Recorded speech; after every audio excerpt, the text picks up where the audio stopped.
mistook Shane Gagan for Pitchfork, and they shot him. So a mistaken identity, and an innocent man was murdered. The victim was visiting friends here in the estate last night to watch the Ireland-Canada rugby match and was returning home when he was shot in what they now believe was a case of mistaken identity. You get situations like that, and obviously, quite justifiably, everybody is outraged when that happens. But most of the murders are inter-gang murders. You know, people not handing over the money they collected when they sold some drugs, people giving information to the guards who are being shot for that reason, and so on and so forth. And it's quite vicious. In the 70s, the drugs trade became a feature of life in Limerick. Huge money, very lucrative business. Obviously, the more money that could be made, the more ruthless people became. As each generation succeeds the other, the new generation is more violent than the one that preceded it. Now, their grandfathers were petty criminals. A bit of breaking and entering, the odd assault.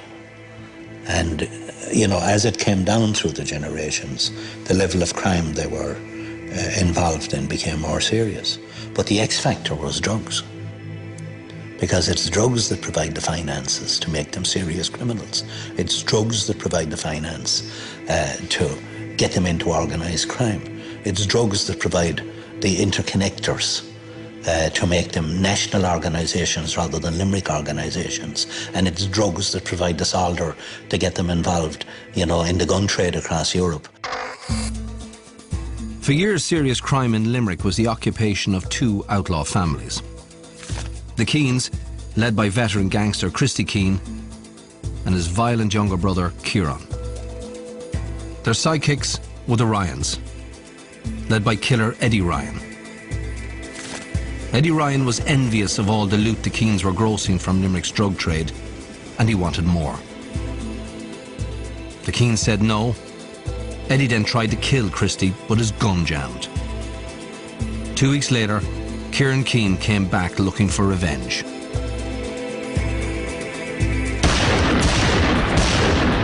Gardaí estimate the armed men fired up to 15 shots, killing Eddie Ryan and seriously injuring two women sitting close to him.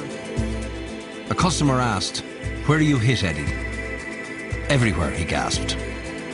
That was his last word. When they were leaving the pub, they turned back at the pub and they discharged 8 shots through the window of that pub. Pub was full of people on a Saturday night, and they made their escape. The gunning down of Eddie Ryan was the first fusillade in a feud that has claimed too many lives. The vendetta has overshadowed life in Limerick and continues to this day. The body count now stands at 22. They absolutely hate each other.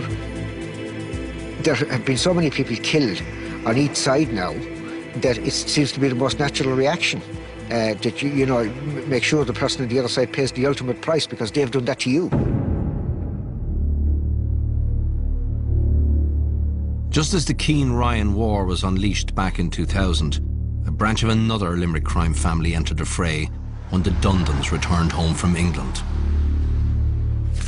The Dundon brothers, John, Desi, Ger, and headman Wayne. Wayne Dundon claims he doesn't smoke, drink, or take drugs. He takes pleasure inflicting pain. He started his criminal career specialising in robbing and beating defenceless elderly people in England. On one occasion, he pummeled a pensioner in a wheelchair during a robbery. After serving 4 years in an English jail, he was deported in 2000 because the Home Office considered him a dangerous felon. Today, he's graduated to the leadership of the McCarthy Dundon Gang, one of Ireland's leading narco-terror outfits. It's always very important to remember that the first and most important cause of crime is the decision of the criminal to commit it. The idea that criminals lack self-esteem is preposterous. The problem is not that they lack self-esteem, the problem is that they have far too much of it. They haven't been humiliated nearly enough. The Dundon brothers would fan the flames of the feud between the Keanes and the Ryans. James McCarthy, Desi Dundon and Anthony McCarthy, all allegedly loyal to the Ryan family. The McCarthy-Dundon gang. They would pose as allies to both factions. All the while, they plotted to step over the bodies of their rivals on their way to dominance of the Limerick underworld and terrify the Republic's third largest city. Within Limerick City, they are one of the most violent gangs that I or my investigators, our colleagues, have encountered over the last number of years. The Dundon McCarthy gang were structured almost like a mafia. The ferocity of the crimes that were committed by the gang instilled a lot of fear in their own gang members, number one, in the wider community, and certainly in the gangs opposing them. It seems that they have set the benchmark and the others have followed. If they are violent, the others must be more violent. And if the others are more violent, they must be more violent again. And it is not simply the killing of somebody, but the maiming and the torturing of somebody in the most horrific circumstances. It all goes back to the structure, really, of the gang. It's based on the family and the dynamics that goes with the family and the ability of those gangs to recruit into their lower ranks impressionable young men whom they'll send out to do their bidding and who will do it voluntarily. You're looking at the Dundon gang, and these are just four brothers. They're four Muppets as far as I'm concerned, and I don't know why they get the respect they do. They were able to form this gang of lunatics, and that would do their deed, and that's really, and they've gone from strength to strength with that. When the Dundons are away, locked away, nothing happens in the city. I mean, it's not just coincidence, it's a fact. You look back on it through all the previous times that they've come out of prison, there's been mayhem, It's only when he's around, he causes this kind of shit around the city,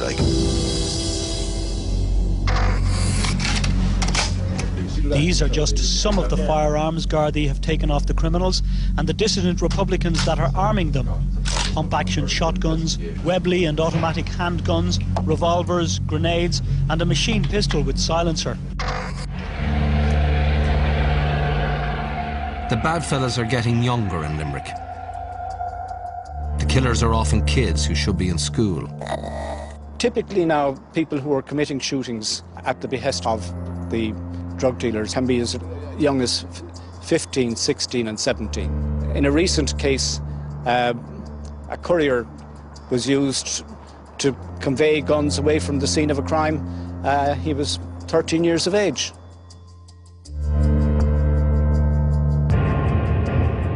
People fight turf wars, and by doing so, they become king of the castle, and they feel big.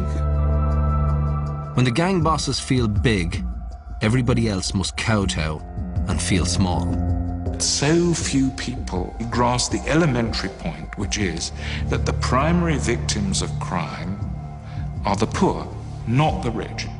It's like a prison without warders. They're actually more or less enclosed in their houses. They're afraid to go out, except at times permitted by the psychopathic people who act as the warders, in the sense that they're imposing their kind of order.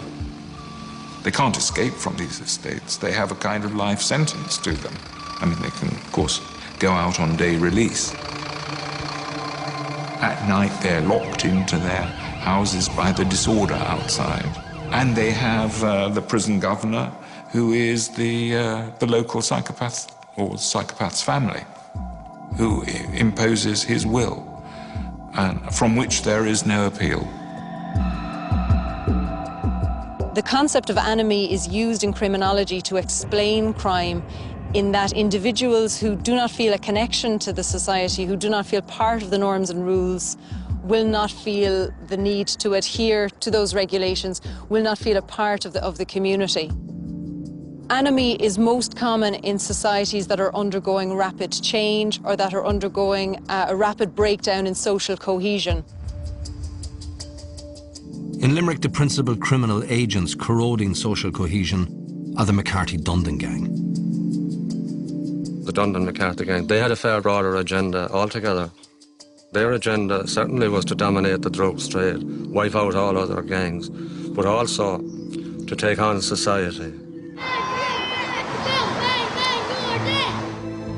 Part of the Dundon Grand Plan is to take over neighbourhoods and build Dundonville.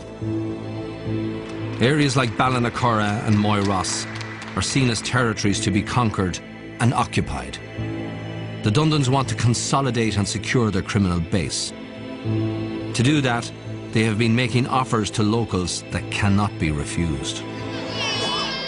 When tenant purchase of local authority dwellings became general, gangs of people who were very wealthy as a result of their activities in the drugs trade started to buy up these houses.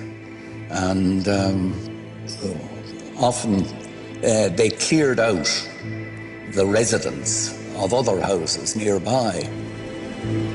In Limerick, compulsory purchase on terms decreed by the gang bosses is a method of tightening the screws on an area.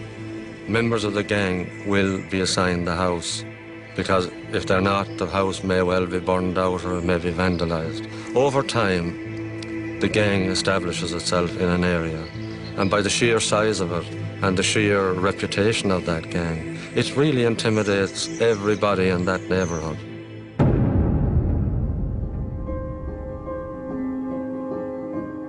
The defiance of the Collins family was running sore for the McCarthy-Dundon gang. Their gangland enemies watched and waited and came out of the shadows on the morning of April the 9th, 2009, Holy Thursday. On that morning, it was like any other morning. Came in here, I was setting up the business in the pub, and Roy went into the casino to set up the casino. About a half an hour later, I got a call from the barman to say, like, somebody was bleeding next door in the casino. Went in and I seen Roy just in the corner, bent down on his hunkers. He couldn't breathe. He lifted himself up and I could see the bullet on the ground. I just couldn't believe what I was looking at. And he kept on repeating to me that he couldn't breathe, he couldn't get his breath. He just held on to me and he told me he loved me. He loved his mother. Roy Collins lost his fight for life a few hours later. This was a salutary crime. The calculated murder of a young man related to a witness who had stood up to a crime boss. This was an attack on every citizen of the state. He was murdered clearly to send a signal to the rest of the community in Limerick that if anybody came forward and gave evidence or helped the criminal trials, that they were going to be taken out as well. It's as much a threat to the security of the state as the subversives were back in the 70s. Evil. There's no other word for it. With the persecution of the Collins family, the bad fellows of Limerick had put down a chilling marker. This is our town. Get in our way at your peril. It was time for the state to strike back.